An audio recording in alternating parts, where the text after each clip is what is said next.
All right, guys, welcome back to the shack. Got a large engrave I'm gonna be working on tonight. So those of y'all that have asked me about doing countertops, tables, that kind of thing, this may very well be a video that you're gonna be interested in. So I'm gonna move the camera over, show you what I've got that I'm working on, give you a little more information on it, and we're gonna get started.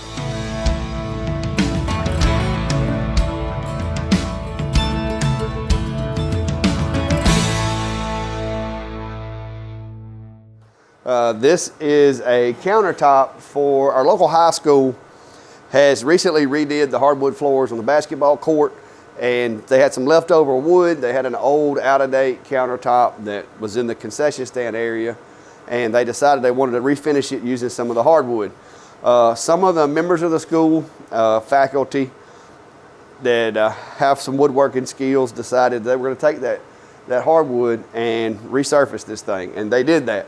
And so they sent it over here to the shack because another friend of mine that works at the school, he's currently in training to do laser engraving, but he felt like this was a little above his skill level. So he asked me if I could help him on it. And it's a free job for the school. I'm just doing it to help them out. And so we're over here today. Me and Kline are here, and we've been sanding on this thing. I started out with 80 grit, got it walked down, got all the edges off of it. Walked it on down to 120 and just finished up on the 220 pass, and it's feeling really slick, really smooth. So I think we're ready to move forward with it. So I measured it. I've measured the area in which I want to put the design, and I've got me a little crosshair here marking my center, just like you do with the stove covers. It's just much bigger. The next step that I did to make sure that everything stays in one piece was I've got one of my locking panels here. And not only can you use these guys to hold jigs and do replication and stuff on projects, but you can also use these guys to hold your machine steel on these large pieces. Now, because I didn't want to scuff it up, I didn't want to put any screws through it or anything like that, I've used some blue painter's tape, and I've just secured it as best as I can, even with the edge of the countertop here. And that leaves me with the two little places for the feet to go. And then we just take the machine, set the machine in those holes, and now I've got the point in which I want to put the design is in the center of my workspace. Everything's good. We're going to be designing the font to put on here. It's going to be just basically JHS in large, like collegiate looking letters, and they're going to go right across here. I'm going to make those guys as big as I can. This will be quite a lengthy burn, but we're going to get the process started. All right, guys, after the first pass on this, the letters, we have modified the design because apparently I underestimated the hardness scale of this wood.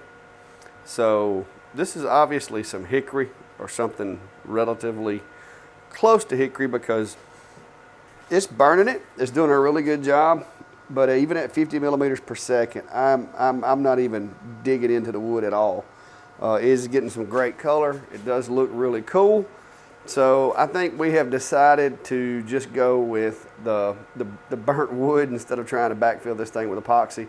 It's also going to cut down on our project time from not having to wait for the epoxy to dry and then sand and then re-epoxy and so forth. So it's going to cut down on the project time, but we have decided that we're going to add two of the school mascot heads on either side of the JHS, and we're going to have, you know, one facing in this side and one facing in on this side. So I've got that graphic worked up. I've got it on the computer, I've got it set, ready to burn. I did a little test burn on one of my 20 watts to make sure that it looks the way that I want it to look. And as soon as we can get this guy done, we'll be moving to the next step. But we did change gears. We're gonna forego the epoxy because in order for me to get this deep enough to do an epoxy fill, it would have to go really slow with this 10-watt machine, and I really don't want to put a 20 over here on it. So, all right, guys, I got the first logo done. The grain in the wood is definitely showing through the burn, but I think it still looks pretty well. So we're going to move on to the next burn, which is going to be, I'm going to try to put one of their logos on either side of this, but I'm going to try to keep it, I don't want to spread it out too much so it looks gaudy, so I'm going to try to keep it somewhat together. So what I'll be doing for that is basically I'm going to measure from the end of the board or end of the countertop, and I'm going to come over And I think personally that if I go any closer, any further out than, let's say, 32 inches, I think it's gonna take away from the wood itself. So I'm going 32 in from the end.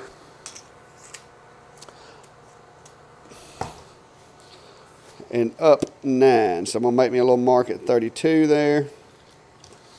And then I'm gonna come up to 9 and make me another mark. 9 inches from the edge.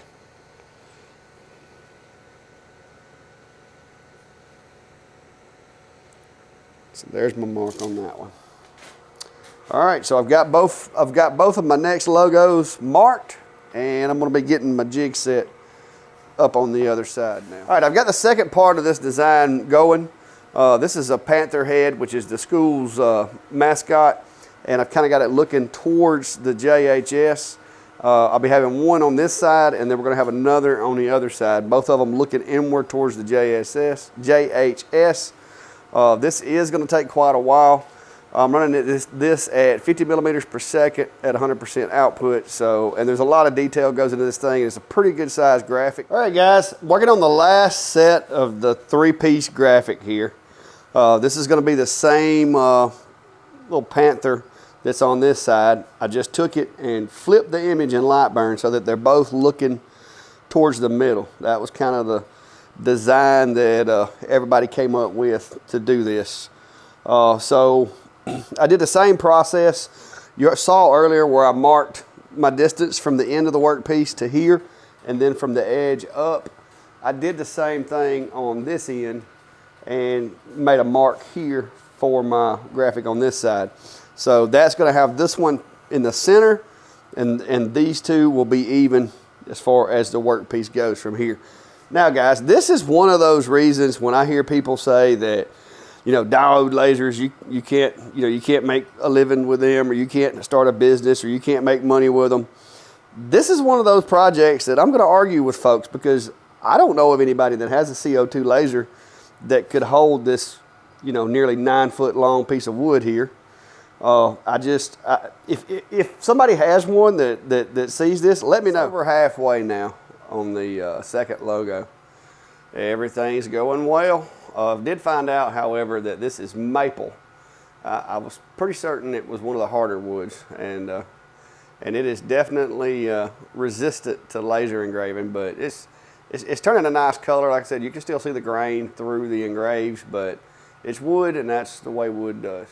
All right, guys, it's the next day, and it was awfully cold this morning. I want to say thanks to my buddy Steve up in Minnesota for sending me this wonderful weather. He was just making fun of me last week about being out here in a t-shirt with the door open. And this week, I woke up to a nice balmy 15 degrees. Built a fire in the fireplace, even broke out my little propane patio heater. And I've actually gotten it up to about 55 degrees in here. So it's getting better, it's getting comfortable. But I've had this thing sitting in here this morning trying to get the temperature of the wood, make sure it's up good enough to where it's going to take this coating. And wound up, I decided to go with the clear lacquer, and hopefully this is going to give me a good drying time with the heat. And I've got my air filtration system running to try to circulate some air in here. So I'm hoping that this is going to give me a good, I want to maintain the natural color of the wood, but give it just a little bit of accents to the dark spots. So I'm hoping this is going to do that. But before we put this on, I'm going to kind of take the camera over and just kind of give you a sweeping look at how this thing's going so far. And that way you can get an idea of what it looks like before and after. All right, guys, like I said, this thing is 8 foot 11 inches long. There's the burns that I did last night. Got the Panthers on there. Everything's together. We've sanded it all the way down to 220 grit. All right, guys, we got 2 coats on it so far, and had to hit it with the heat gun. We got the heater over top of it, trying to make sure that this stuff dries without fish eyeing on me real bad. I went with lacquer, hoping that maybe that wouldn't be as much of a problem, and so far it seems to be doing pretty well. Just to give you an idea, it's kind of hard from the camera angle to see what the finish is looking like, but you can see the reflectivity of the wood. So I've gotten a good shine going that has not affected the color of the wood, and that was kind of what I wanted.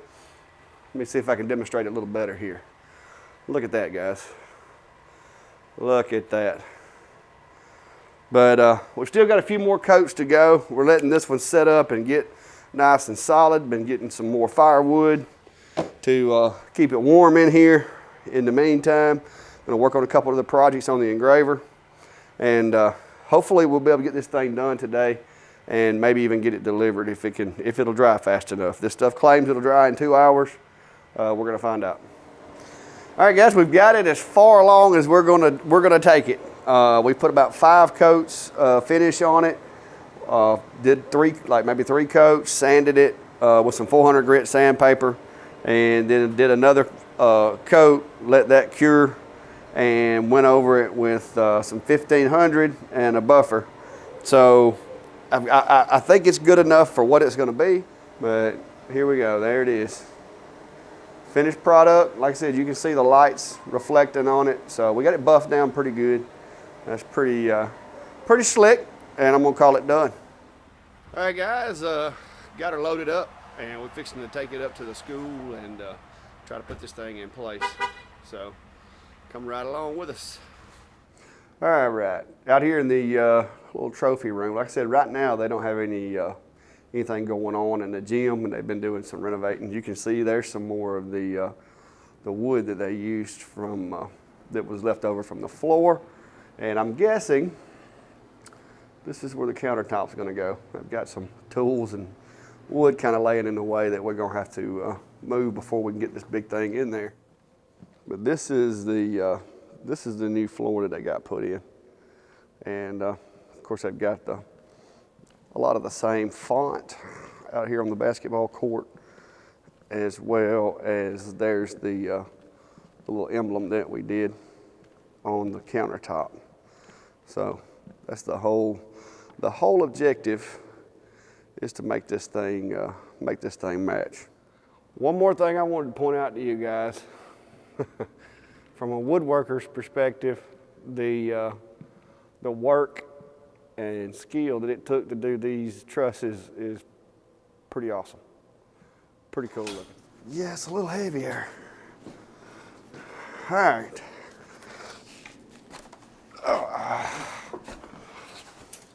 Hey, put your end in first. It's your little a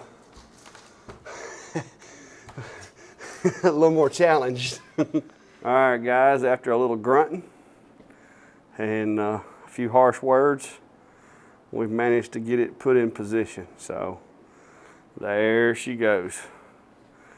It was a tight fit, but we got it in there. Got my stickers in from my truck.